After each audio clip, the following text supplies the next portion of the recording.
我係 Tracy，我係原來係住喺悉尼咁我係一位視障人士，咁我平時中意之前帶住我嘅導盲犬，咁我哋去打保齡啦，我哋去運動啦，去行路啦，同埋仲有去睇畫展啦。同埋聽音樂，係咁，我係 Tracy。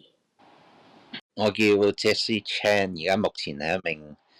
輪椅乒乓球運動員。而家當前係屬於國家級運動員，一直仲喺呢個道路上面一直去發展緊。目前都主要係訓練為主。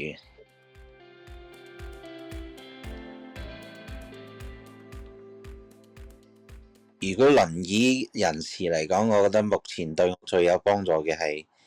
升降床，目前係對我嚟講係最有幫助，因為佢係可以調整高度去俾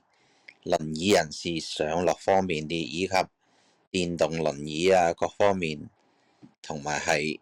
目前最普及以及應該係最實用嘅儀器之一啦。對於我嚟講，我係一位視障人士啦，咁我係一位都算係法律盲人，所以我係睇唔到幾多嘢咯。咁其實生活喺呢個年代，我覺得即係我對於我最有幫助就係智能手機咯。自從有咗智能手機，特別係蘋果手機，咁佢會自帶一個叫語音功能嘅，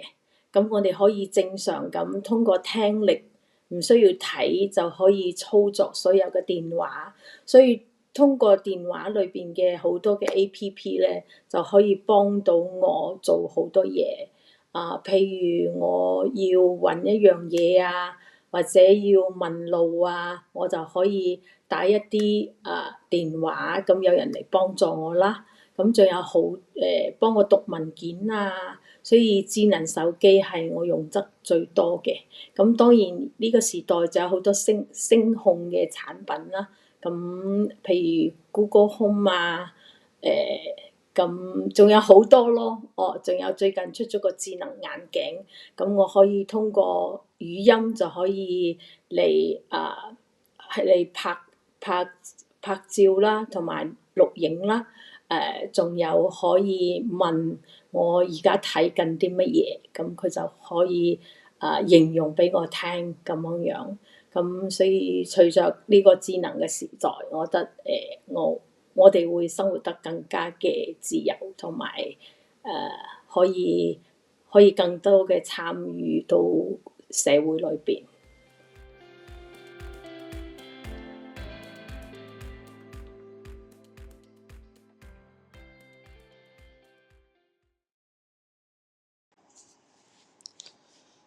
我應該最開始嘅時候，第一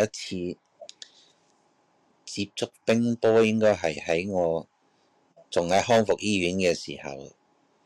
嗰時係佢康復醫院入邊一個活動，剛好佢係俾嗰度嘅脊椎病人去嘗試第一次嚟試下嘗試接觸呢一個運動。之後我出咗院，應該係有一段時間，佢呢個康復醫院喺外邊再舉行咗一次，又係啲屬於乒乓嘅活動。由嗰一次開始，應該係屬於我第一次開始接觸嘅。之後我接觸咗呢個運動，又係我個人覺得係都幾適合我，而且對比其他運動嚟講，可能會更適合我身體去做一個長久嘅堅持。所以自從嗰次以後到而家，屬於應該係我個人比較喜愛嘅一個事項，以及屬於俾咗自己我一個目標咯。Jessie，係啊，我好同意你講嘅，就係、如果我哋可以揾到一樣自己中意做嘅運動啦，或者愛好，咁好似你咁，仲可以去參加比賽，有一個目標，咁我覺得對於你嘅生活，我覺得會有一個好大嘅一個動力，同埋唔知你同唔同意呢？同意啱。啊哈。如果有目標，我覺得人就會有動力去推動自己行到更遠嘅，應該冇錯。嗯。係啊，我都覺得係咁樣樣，好緊我覺得呢樣嘢對於我嚟係好重要咯。嗯哦，咁我係喺新冠之後開放，咁我哋有一班又係視障人士，咁我哋就開始呢個叫ten pin bowling 保齡球。咁我哋一個月最後一個星期二，我哋就會聚埋一齊去打保齡。咁開始我都唔係好願意，即係去行出嚟啦、運動啦、見人啦。咁後尾參加咗呢個保齡球嘅打保齡咧，咁我覺得就好開心咯。每次去翻嚟都即係個人非常之嘅開心。儘管我哋睇唔到，咁亦打到亂七八糟，但係呢個唔係好緊要咯。哦，咁最緊要嘅就係我可以出門到去到嗰度，自己出門坐火車去到嗰度打保齡，咁同一班人一齊，咁覺得好開心咯。同埋完咗之後，又可以一齊去食飯，我覺得對於我嚟講可以。接觸到認識唔同嘅人咯，建立一啲友誼啊，所以每一次嘅聚會，我都喺其他人身上都學到好多嘢啊，或者一齊開心嘅開玩笑啊，仲有係啊，但係我都越打越犀利啦，而家每次都超過100分，所以好多朋友話你點打㗎？我話呢啲正一百狀咯，叫做所以我好中意打咯。我而家每次我都會去，因為成個嗰個嘅過程係好享受咯，係啊，嗯。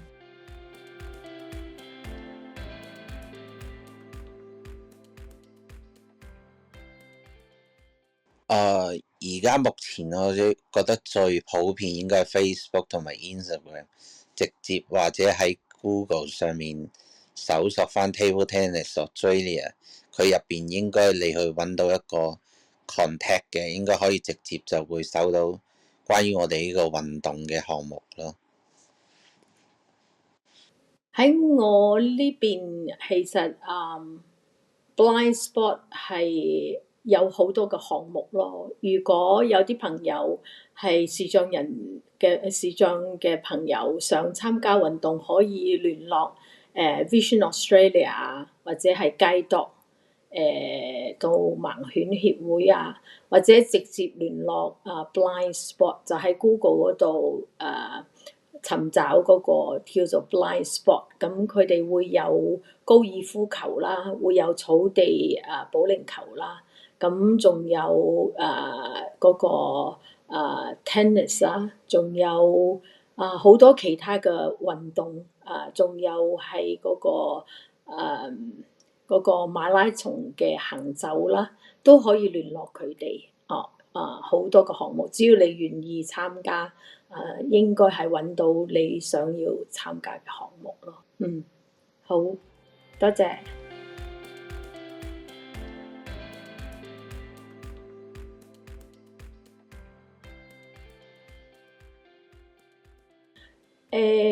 我覺得第一個，如果俾嗰啲即係身體有殘障嘅朋友，我建議就係首先要保持正面嘅態度啦。第一係要接受我哋而家嘅目前嘅狀況啦，要接受佢擁抱我哋嘅呢個缺陷啦，咁就雖然有時會覺得情緒低落啊，或者係不知所措，但係呢啲都係正常嘅。咁我覺得唔好俾呢啲感受去限制自己，因為一切都係有可能咯。哦，咁第二個就係、可以揾一班志同道合嘅朋友一齊，咁我覺得你嘅生活會對你嘅生活會有好大嘅幫助，因為通過大家嘅一齊嘅嗰個友誼啊、陪伴啊，係非常之重要嘅。特別係同你有一樣嘅嗰個一樣嘅嗰個面對嘅問題嘅朋友一齊。咁第三個就係、對自己要充滿自信，同埋知道我哋每一個人嘅存在都係有佢嘅意義所在啊。咁以至亦可以行出嚟去幫助更多嘅需要幫助嘅人，咁使我哋嘅生活更有意義嘅時候咧，我覺得即係我哋自己都會覺得好開心咯，生活得好有我哋嘅存在都好有意義咯。哦，咁總嘅嚟講就係勇敢嘅行出嚟，行出第一步，我覺得一切都有可能。哦，好多謝大家。我個人嘅建議就係、遇到呢啲事，可能每個人最開始肯定係好難接受嘅，但係我覺得發生咗嘅時候，我哋就要嘗試去接受呢一樣嘢。可能開始嗰時，任何事都會可能好困難，但係我哋任何嘢應該要往好嗰方面去諗，或者可能上天攞走咗你某些嘢，但係我相信佢會再喺某些地方會再俾翻你。而且我覺得就算發生咁嘅事，以後其實我哋可以通過自己有興趣嘅嘢去學多啲，同埋提升下自己嘅生活所需嘅技能，咁會可能俾到我哋自己喺生活上可以做到更多嘅嘢時候，或者呢啲負面嘅嘢可能就未必會再去諗得太多，好多嘢就會分散自己嘅注意力，就唔會話諗到自己嘅缺陷或者乜嘢咁樣，會令到自己行得更好啦，唔會話成日咁抑鬱住自己，咁會俾到自己另一個生活嘅圈子，能夠令到自己可以接受到更多嘅嘢，睇到唔一樣嘅嘢，咁係可以俾自己嘅人生可能生活得另一面唔同嘅生活咯。嗯嗯。咁Jessie，我想好好奇就係你覺得最難嘅時候係咩時候？同埋係邊個轉折點使你可以接受同埋行出嚟咧？其實最難接受應該係初初嗰時，仲喺醫院，醫生同你講當下嗰你一下，你唔可以再去路，嗰一下係最難接受嘅。但係之後你喺醫院可能會見到同你差唔多嘅人嘅時候，可能你會覺得有人仲慘過你嘅情況下，你可能會慢慢去接受呢一樣嘢，而且可能澳洲嘅環境會屬於可能好啲，對輪椅嘅人士嚟講，佢各方面都屬於已經係好方便，你出行任何交通或者好多設施，其實佢都係令到你都幾方便，唔會話有時你想去邊度好唔方便咁都唔會，所以其實喺澳洲生活會好好多咯。嗯我同意你講法，係即係我哋即係算係好幸福嘅、好幸運嘅，係可以生活喺澳洲真係我都非常之感謝所有願意伸出手，每日行出去都可以即係伸出手幫助我哋嘅人咯。係，嗯，而且喺澳洲嚟講好，哦，你出門口好多時候，啲人就算你或者唔方便，或者佢哋都係比較熱心去諗住伸出手去幫你。澳洲 OK，我同意，嗯，我同意。哦，好啊，多謝你同唔緊，我講，我覺得好鼓舞咯。嗯。係啊，係啊，係，多謝。